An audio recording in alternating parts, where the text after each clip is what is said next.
It's Maria.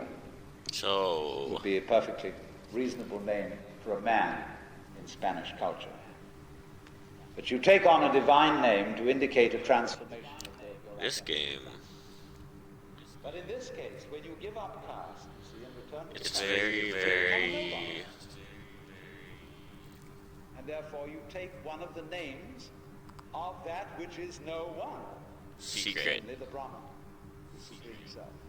Because it's no one in the sense that it's all one. Secret. Therefore in itself no one. So you abandon Secret. caste, and you abandon name, you give up property. The fuck was You that? give up both the responsibility and society is allowed to give up responsibility for you. You have to stop trying to catch onto it and collect it up. It's just water going through a net. You don't figure that they owe it. You can't be like, oh, we have to hang on to this particular water that's coming through the net right now and hold it. No. The people who leave it. Journey is an incredibly breathtaking space to wander. And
you have to stop trying to catch onto it and collect it up. It's just water going through a net. You don't figure that they owe it. You can't be like, oh, we have to hang on to this particular water that's coming through the net right now and hold it.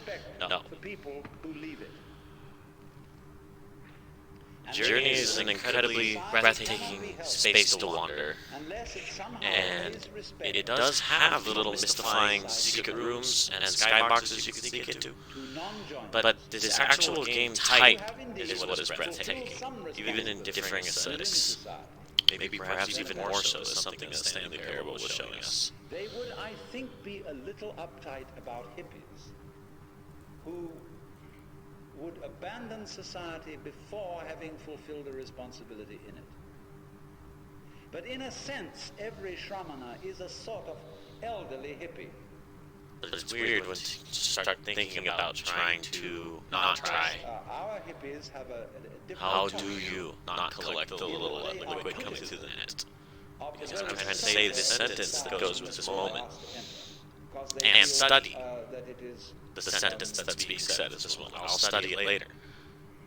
A rat race. And studying it has value, as saying it. They might even prefer a caste-like society. This kind. And if not fully studied, then in a way that's a bit of a hang up. You have to study it to not be hung up, to allow it to keep flowing through the head.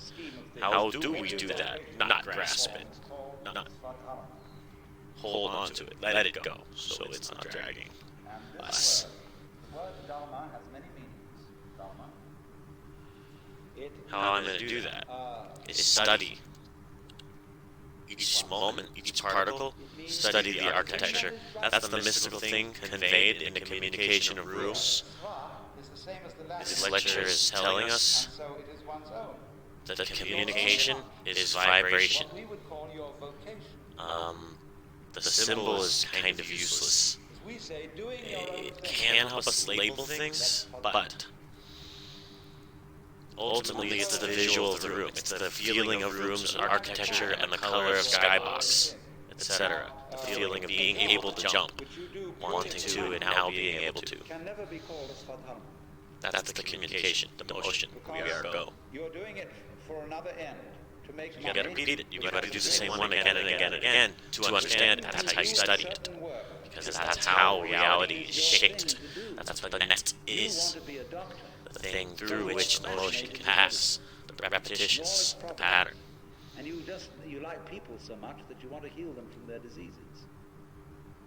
Or for the same reason you might want to be a nurse. Or you might be fascinated with problems of law and so become a lawyer.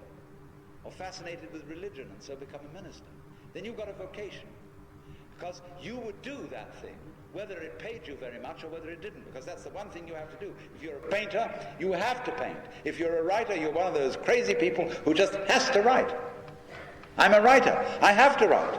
Whether it makes me money or whether it doesn't, I would still have to be a writer.